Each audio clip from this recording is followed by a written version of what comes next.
Welcome to the Enviro Watch NL podcast, episode 2, with me, Robert Loder. And with me, Glenn Wheeler. On this installment, we're looking at an arrogant, entitled businessman using the commercially untested craze for wind energy to harvest subsidies footed by you and me, the taxpayer. No, not John Risley. We're talking about one Ravi Sood, the man behind Evrec, the Exploits Valley Renewable Energy Corporation. And Robert, that's your territory. Yes, so the Evrec proposal, as we mentioned in our last podcast or initial podcast, it's a project that's being proposed out here by Evrec Exploits Valley Renewable Energy Corporation, whose chairman and co-founder is Ravi Sood, as well as James Coulter-Eady. Just a brief description, they're planning to place, I believe the last meeting I was in was 452 wind turbines that are 200 meters tall, over 200 meters tall, throughout the beautiful Exploits Valley, which is home to vast amounts of wildlife, beautiful natural geography, cabin country, vacation homes. It's our backyard. It's the reason why we all live here. We love the outdoors. So an even bigger project than the project on the Portapo Peninsula and the Codroy Valley.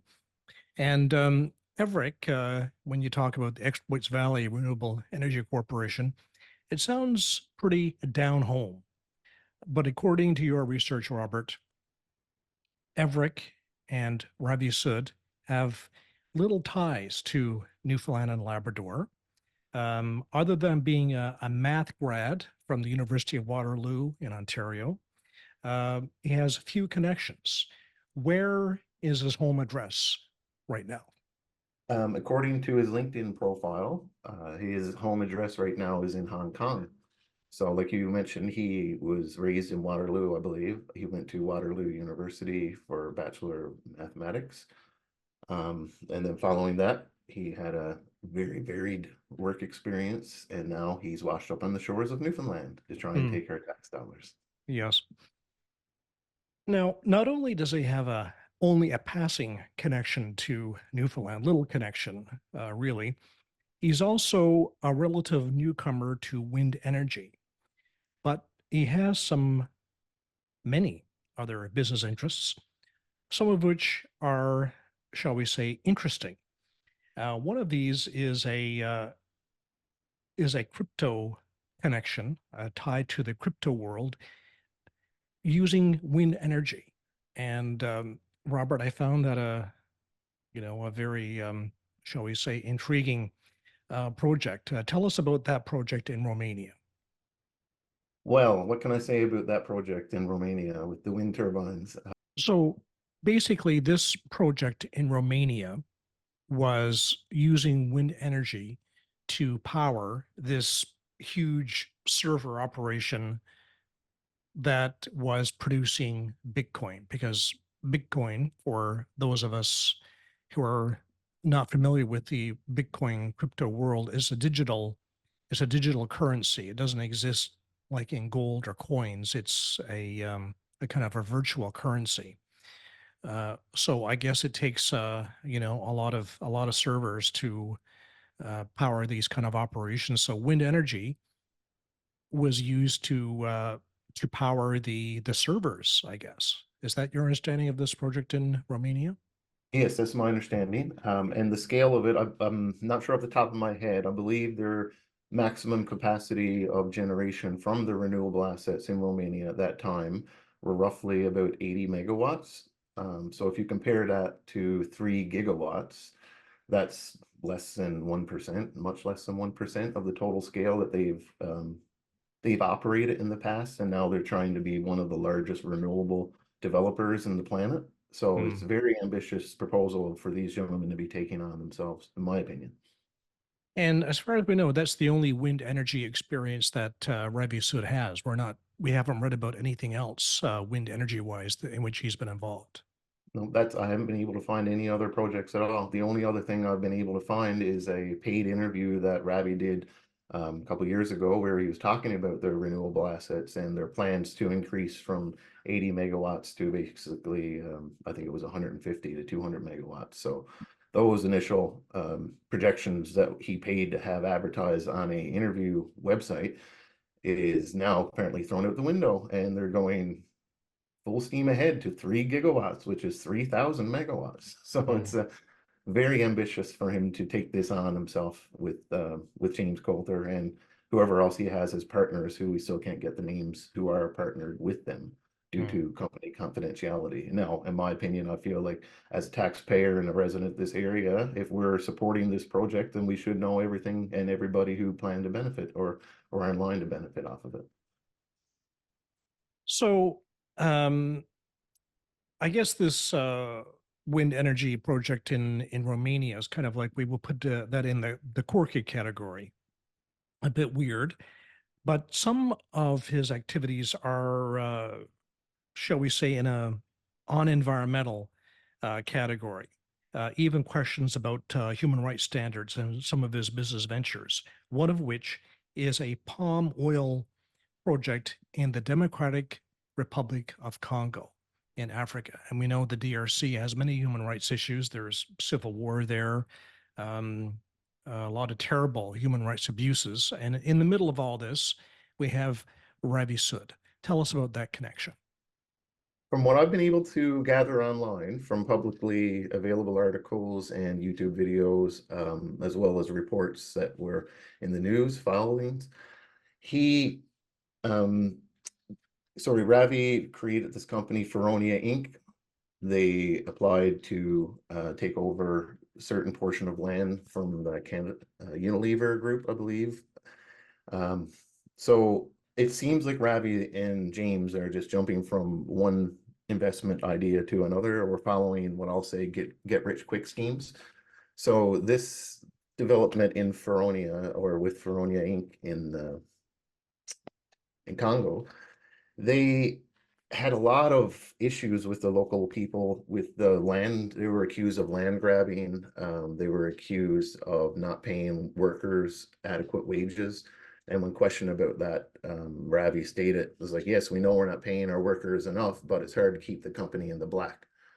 So this is the type of person that the government is in bed with, and telling us that this is the type of people that they want to develop our assets for the benefit of the Newfoundland and Labrador people, which again, it seems very misleading to have that said to you with the history of this gentleman here in this area. I guess we look at that as another form of subsidy. There, the workers were subsidizing the company through their lower than appropriate wages to keep the company afloat. So I guess it's a different kind of subsidy. Mhm. Now, closer to home, there was a hedge fund company called Lawrence and Company, and a lot of people were burned through their investments in the Lawrence and Company hedge fund, put in money, and were, shall we say, disappointed with the results. Well, first of all, I guess a hedge fund, as far as we know, and Robert and I aren't financial gurus, but I guess a hedge fund is a privately held investment fund. You put in your money. Typically, they are high risk kind of ventures, and the money managers are expecting the money managers to make you a lot of money out of your high risk investment. But there was not a happy ending in the Lawrence and Company saga. What happened there? So with the Lawrence Asset Partners Fund, well, there's a great article that covers a lot of this in, I believe it was Maclean's. I've shared the In article. Maclean's magazine, yes. Yes, so there's a great article there that covers the history, and he started with Jack Lawrence. So Jack Lawrence was a Bay Street wizard, basically. He was very popular in the investment world, and when Ravi got out of college, he started working under Jack Lawrence. So following the unfortunate death of Jack Lawrence after the financial crash in the 2006, 2007, Ravi was the one who took over the assets. And one thing that really caught my eye in that article, it showed that after the TSX crashed and it rebounded, I believe, I can't remember the exact numbers, but the portfolio that Ravi and Lawrence Partners Fund were managing actually underperformed just a basic TSX index, which means that if you just put your money into a basic TSX, you will make more money than investing specifically with them at that time. And when asked about the massive losses and the complete collapse of the investment fund that they had during the financial crisis, Ravi was asked, what did he learn? And his reply was that it's such an unprecedented event that it's hard to make any parallels, so he didn't learn anything. That's what I've got from his answer. Mhm. So this is the type of guy who appears to be very confident in what he's doing. He doesn't seem to take criticism or doesn't answer questions very well. He'll just skirt around the answers and not give you a direct reply, because the direct reply that he would give you would make you not agree with what he wants you to believe. Mm. And I think, Robert, you're basing that on some personal experience. You've met Ravi. He's been at meetings in Botwood on the Evrec proposal, and you've been face to face with him and asked him a few questions. And what was your uh, picture? What picture did you get of Ravi from your face to face contact there? Well, the first conversation I had with Ravi was in the December 6th meeting in Botwood. And prior to the meeting starting, I was actually having a little chat with him because I wanted to get a little bit of information on what was actually happening with the project and the proposal.